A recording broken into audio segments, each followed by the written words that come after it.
اور پھر اس وقت جو ہے وہ خلیفہ کا انتخاب افراد کے ذریعے سے کروانے کی روایت بھی ڈالے، اور اس وقت جو ہے عوام کو براہ راست حکومت پہ تنقید کرنے کا حق تھا، اس وقت عوام کو حق تھا کہ وہ اپنے حکمرانوں سے جواب طلب کر سکتے ہیں۔ تو اس وقت اسلام نے جو تعارف کروایا جمہوریت کا، وہ وسیع معنوں میں کروایا، جب سب کے پاس 6 صدی عیسوی میں مسلمانوں نے عملی طور پہ جمہوریت کا مظاہرہ دیکھا، اور وہ بھی وسیع پیمانے پہ، جبکہ بچوں مغرب کے ہاں یورپ میں برطانیہ اور فرانس جیسے ملکوں میں بھی ہمیں یہ 13ویں صدی میں نظر آتی ہے، اور وہ بھی تب جب وہاں کے لوگوں میں سیاسی شعور پیدا ہوا اور عوام نے وہاں موجود مطلق العنان بادشاہتوں کے خلاف آواز اٹھانا شروع کی، حکومت میں تبدیلی کا مطالبہ کیا، تو بادشاہت جو ہے وہ بتدریج کمزور ہوئی، اور عوامی حکومتی اختیارات جو ہیں وہ بتدریج پارلیمنٹ کو منتقل کیے گئے، اور عوامی سیاسی قیادت نے نئی روایات قائم ہوئی۔ تو تب وہ لوگ متعارف ہوئے اس نظام سے جسے جمہوریت کے نام سے پکارا جاتا ہے۔ یاد رکھیے گا کہ اسلام نے متعارف کروایا دنیا کو 6 صدی عیسوی میں جمہوریت سے، جبکہ مغرب متعارف ہو رہی ہے 13ویں صدی عیسوی میں جمہوریت سے۔ اب میں آپ کے سامنے ابراہم لنکن ہے، ان کی مشہور زمانہ کوٹیشن ہے جمہوریت کے حوالے سے، ڈیموکریسی کے حوالے سے: government of the people, for the people and by the people, عوام کی حکومت عوام کے لیے عوام کے ذریعے سے۔ اس کو میں 1 بائی 1 ایکسپلین کر دیتی ہوں، کیونکہ کچھ اسٹوڈنٹس ایسے ہیں جن کو مشکل ہوتی ہے اس کو سمجھنے میں، حالانکہ یہ بہت آسان ہے۔ عوام کی حکومت، جمہوریت میں بچوں اقتدار اعلیٰ کے مالک عوام ہوتے ہیں، حکومت کے مالک عوام ہوتے ہیں، حکومت کرنے کا حق عوام کا ہوتا ہے۔ عوام کے لیے، یعنی جمہوری حکومت جو ہے وہ ملک میں جو کچھ کرے گی وہ عوام کے لیے کرے گی، عوام کی ترقی کے لیے، عوام کی بہبود کے لیے، عوام کی خوشحالی کے لیے، یعنی تمام اقدامات جو ہیں، تمام قانون سازی، تمام پالیسی سازی عوام کے لیے ہوگی، عوام کی بہتری کے لیے ہوگی۔ عوام کے ذریعے سے عوام خود حکومت کرتے ہیں یا اپنے نمائندوں کے ذریعے سے حکومت کرتے ہیں، وہ جب چاہے حکومت کو تبدیل بھی کر سکتے ہیں۔ تو اس طرح سے عوام کے ذریعے سے حکومت ہوتی ہے، عوام خود منتخب کرتے ہیں یا خود منتخب ہوتے ہیں انہی میں سے کچھ لوگ، وہ حکومت کرتے ہیں۔ تو عوام ہی حکومت کا در حقیقت نظم و نسق چلا رہی ہوتی ہے۔ اس کے بعد ہم مختلف جو فلاسفرز ہیں ان کی ڈیفینیشنز کو دیکھ لیتے ہیں، اور پھر ہم آ جائیں گے اس کی اقسام کی طرف۔ ارسطو نے جمہوریت کو حکومت کی گمراہ کن شکل قرار دیا ہے۔ پھر اسی طرح سے پروفیسر سیلے ہیں، یہ کہتے ہیں کہ یہ ایک ایسی حکومت ہے جس میں ہر شخص حصے دار ہوتا ہے، سب حصے دار ہوتے ہیں، سب کا حصہ ہوتا ہے، کیونکہ سب لوگوں کا حق ہے حکومت کرنے کا، سب اقتدار میں شریک ہیں۔ اسی طرح سے پھر گیچل ہیں، ان کی ڈیفینیشن ہے: یہ ایک ایسی طرز حکومت جس میں آبادی کا کثیر حصہ اقتدار اعلیٰ کے اختیارات کے استعمال میں حصے دار بننے کا حق رکھتا ہے۔ لارڈ برائس: ایسی طرز حکومت جس میں اقتدار اعلیٰ مجموعی طور پر سارے معاشرے کے سپرد، یعنی سارے معاشرے سارے لوگوں کے پاس ہوتا ہے۔ تو ایسا طرز حکومت جمہوریت جس میں اقتدار اعلیٰ عوام کے پاس ہوتا ہے، ملک میں جو کچھ ہوگا عوام کی مرضی سے ہوگا اور ان کی مرضی سے پورے ملک کو چلایا جائے گا۔ اب ہم دیکھ لیتے ہیں اس کی اقسام کو بچے۔ جمہوریت کو 2 بنیادی اقسام میں تقسیم کیا جاتا ہے: ایک بلا واسطہ جمہوریت اور ایک بالواسطہ جمہوریت۔ اگر بلا واسطہ، اس کو ہم ڈائریکٹ ڈیموکریسی بھی کہیں گے، اور بالواسطہ انڈائریکٹ ڈیموکریسی۔ بلا واسطہ براہ راست عوام خود حکومت کرتے ہیں، بالواسطہ اپنے نمائندوں کے ذریعے سے کرتے ہیں، ملک میں الیکشن ہوتے ہیں، نمائندوں کو منتخب کیا جاتا ہے اور وہ نمائندے ان کے بہاف پہ، یعنی جنہوں نے منتخب کیا ہوتا ہے، حکومت کرتے ہیں۔ اب بلا واسطہ جمہوریت کی طرف آ جائیں۔ بلا واسطہ جمہوریت میں عوام براہ راست خود تمام امور مملکت چلاتے ہیں۔ اس میں ملک کے تمام شہری حکومت کے انتظامی امور میں آ جائے گا سرکاری عہدیداران کا انتخاب، اور پھر ذمہ داریوں کا تعین جو ان میں تقسیم ہوں گی، جو اختیارات ان کو دیے جائیں گے، یہ کام بھی عوام خود کرتے ہیں، اور قانون سازی کا کام بھی وہ خود کرتے ہیں۔ یہ حکومت کا جب نام لیا جائے یا ذکر کیا جائے تو آپ نے ہمیشہ حکومت کی جب بات ہوتی ہے تو 3 شعبے اپنے ذہن میں رکھنا ہے: مقننہ، انتظامیہ اور عدلیہ۔ یہاں پہ دیکھیں، اب تمام انتظامی امور عوام خود براہ راست شہری چلائیں گے، اور قانون سازی یعنی مقننہ کا جو کام ہے وہ بھی عوام براہ راست خود کریں گے۔ اس میں قانون بنا سکتے ہیں، جب چاہے قانون میں ترمیم بھی کر سکتے ہیں، یعنی یہ دونوں کام عوام نے خود کرنے ہیں، اپنی مرضی سے کرنے ہیں۔ اسے ہم براہ راست جمہوریت کہتے ہیں، جس میں براہ راست عوام خود ایسا کر سکتے ہیں۔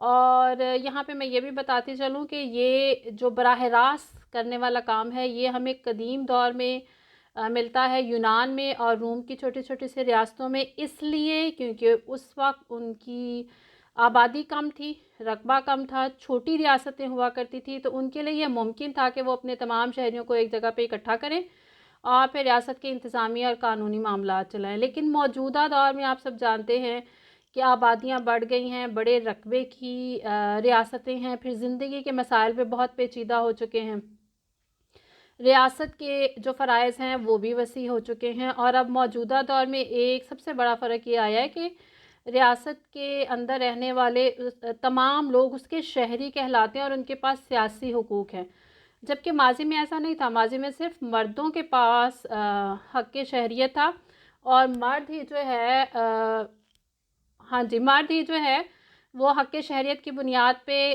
انتظامی امور اور قانون سازی کے امور چلایا کرتے تھے، کیونکہ اس وقت خواتین، غلام اور جو محنت کش طبقہ ہے اور جو بوڑھے لوگ ہیں ان کے پاس سیاسی حقوق نہیں تھے، اور ان کو شہری بھی تسلیم نہیں کیا جاتا تھا اس وقت۔ لیکن موجودہ دور میں اب سب کے سب رہنے والے جو لوگ ہیں وہ اس ریاست کے شہری کہلاتے ہیں۔ تو اب یہ پاسبل نہیں ہے جہاں پہ بہت زیادہ آبادی ہے، بڑے رقبے والی ریاستیں ہیں، کہ وہاں پہ سب لوگوں کو اکٹھا کیا جائے اور براہ راست وہاں کے لوگ جو ہے وہ تمام انتظامی امور اور قانون سازی کے امور چلا سکیں۔ تو ماضی میں ایسا تھا، موجودہ دور میں اگر ہم اس کی مثال تلاش کرنے کی کوشش کریں تو ہمیں بلاواسطہ جمہوریت کے حوالے سے، ڈائریکٹ ڈیموکریسی کے حوالے سے سوئٹزرلینڈ نظر آتا ہے۔ سوئٹزرلینڈ میں بعض جگہوں پہ ہمیں ڈائریکٹ قانون بناتے ہوئے، انتظامی امور کو چلاتے ہوئے ان کے شہری نظر آتے ہیں، لیکن بعض علاقوں میں۔ اب ہم چلتے ہیں انڈائریکٹ ڈیموکریسی کی طرف۔ انڈائریکٹ ڈیموکریسی نمائندوں کے ذریعے سے، عام لوگ الیکشن میں اپنے نمائندے منتخب کریں گے، وہ نمائندے پھر حکومت کریں گے۔ اس کو ہم نمائندہ جمہوریت بھی کہتے ہیں، انڈائریکٹ ڈیموکریسی بھی کہتے ہیں، بالواسطہ جمہوریت بھی کہتے ہیں۔ ابھی میں نے تھوڑی دیر پہلے بتایا کہ چونکہ رقبہ بڑھ گیا، ریاستوں کی آبادی بڑھ گئی، مسائل پیچیدہ ہو گئے، ریاستوں کے فرائض بڑھ گئے، اور ان تمام وجوہات کی بنیاد پہ تمام کے تمام لوگ ایک جگہ پہ جمع ہو کے قانون سازی اور انتظامی امور نہیں چلا سکتے، تو اس کے لیے عوام انتخابات میں، ملک میں الیکشن ہوتے ہیں، اس میں اپنے نمائندوں کو منتخب کرتے ہیں، اور عوام اپنے منتخب کردہ نمائندوں کے ذریعے سے حکومت کرتے ہیں، ان کو پارلیمنٹ میں بھیجتے ہیں، پھر یہ عوامی ضروریات اور خواہشات کو مد نظر رکھتے ہوئے حکومت کرتے ہیں، نظام حکومت کو چلاتے ہیں۔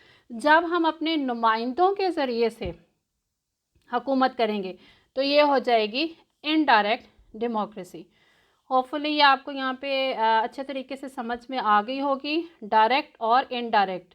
ایک دفعہ پھر ریکال کروا دوں، ڈائریکٹ میں براہ راست عوام خود معاملات دیکھیں گے، انڈائریکٹ میں وہ اپنے نمائندوں کے ذریعے سے دیکھیں گے۔ اب بچوں ہم اس کی دیکھ لیتے ہیں خصوصیات، کریکٹرسٹکس، ان پہ بات کرتے ہیں۔ تو سب سے پہلے ہے اس کی خاصیت ڈیموکریسی کی یا خصوصیت کے انتخابات۔ موجودہ دور کے اندر حکومت عوام کے منتخب نمائندہ جو افراد ہیں وہ چلاتے ہیں، وہ کرتے ہیں، تو ان کے لیے بہت ضروری ہے کہ انتخابات ہوں، انتخابات میں ہم ان کو منتخب کریں۔ تو انتخابات جو ہیں وہ جمہوریت کو اگر ایک عمارت کہا جائے تو اس میں بنیاد کا کام کرتے ہیں، بنیادی پتھر ہیں۔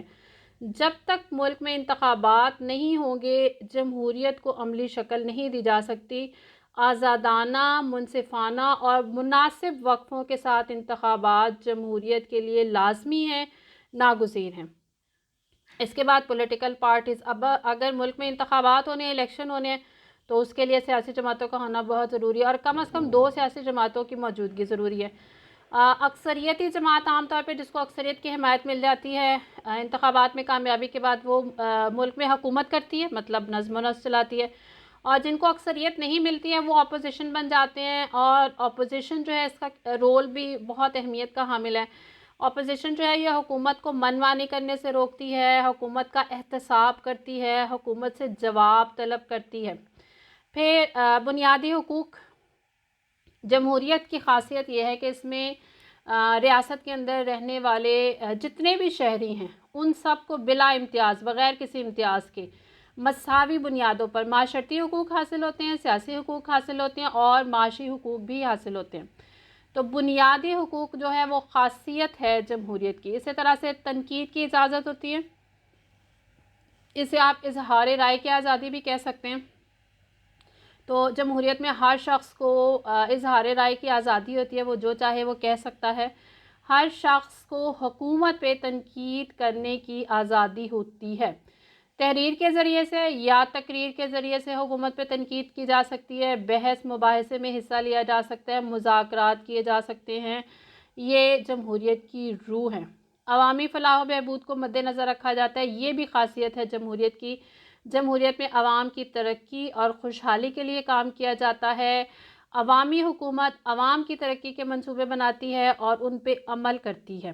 امن پسند نظام ہے کہ جمہوریت کے اندر حکومت کی تبدیلی پرامن طریقے سے ہوتی ہے۔ ملک میں الیکشنز ہوں گے، انتخابات ہوں گے، انتخابی نتائج کے مطابق اکثریت کو حکومت کرنے کا موقع دیا جائے گا، اور جس کے پاس اکثریت نہیں ہوگی وہ اپوزیشن بن جائے گی۔ تو حکومت جو بدل رہی ہے آئین کی روح سے پرامن طریقے سے بدل رہی ہے، جواب دہ حکومت ہے۔ اس کی ایک خاصیت اور یہ بھی ہے کہ یہ جواب دہ حکومت ہوتی ہے۔ ملک کے اندر پارلیمانی نظام ہو یا صدارتی نظام ہو، عوام انتخابات کے ذریعے سے حکومت کا احتساب کر سکتے، یعنی اگر عوام کو یہ لگے کہ ہم نے جن کو منتخب کر کے بھیجا تھا ہم ان کی کارکردگی سے مطمئن نہیں ہیں، تو وہ آئندہ کے انتخابات میں ان کو ریجیکٹ اور سلیکٹ اپنی مرضی سے کر سکتے ہیں۔ تو ایک تو احتساب کا طریقہ یہ ہوتا ہے۔ دوسرا، انتظامیہ جو ہے وہ مقننہ کے روبرو جواب دہ ہوتی ہے پارلیمانی نظام میں۔ تو جواب دہ حکومت ہے، عوام جواب طلب کر سکتے ہیں اور حکومت عوام کے سامنے جواب دہ ہوتی ہے۔ سب سے لاسٹ پوائنٹ ہے قانون کی حکمرانی۔ جمہوریت کے اندر جو ہے وہ قانون کی حکمرانی ہوتی ہے۔ قانون کی نظر میں سب مساوی ہوتے ہیں، سب برابر ہوتے ہیں، سب ایک جیسے ہوتے ہیں۔ قانون کی خلاف ورزی کر کے کوئی بھی سزا سے نہیں بچ سکتا، اور جرم ثابت ہوئے بغیر کسی بھی شخص کو سزا نہیں دی جا سکتی۔ یہ جمہوریت کی خاصیت ہے، جمہوریت میں ایسا ہوتا ہے۔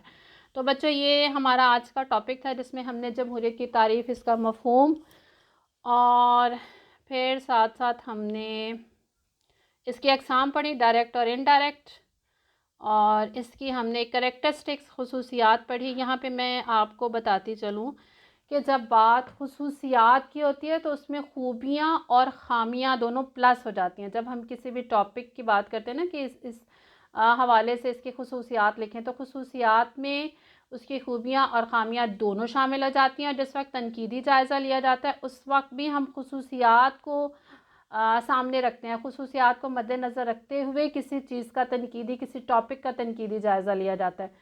تو یوں سمجھ لیجئے کہ خصوصیات کو اگر کھول دیں گے تو کسی بھی ٹاپک کی خوبیاں اور خامیاں بن جائیں گی، تنقیدی جائزے کو بھی اگر ہم کھول دیں گے تو وہ بھی خوبیاں اور خامیاں، اور خوبیوں اور خامیوں کو پلس کر دیں گے تو خصوصیات اور تنقیدی جائزہ لیا جا سکتا ہے۔ یہ بات اپنے ذہن میں رکھیے گا۔ کل انشاءاللہ ہم بات کریں گے جمہوریت کی خوبیوں اور خامیوں کے حوالے سے، اور ساتھ میں ایک اور بھی ہم ٹاپک دیکھیں گے کہ اگر کسی بھی ملک کے اندر جمہوریت کو کامیاب کرنا ہو تو اس کی کامیابی کے لیے کون کون سے ایلیمنٹس، کون کون سے لوازمات ہونا ضروری ہے۔ تو کل تک کے ٹاپک تک اللہ حافظ۔ کل انشاءاللہ نئے ٹاپک کے ساتھ پھر شروع کریں گے۔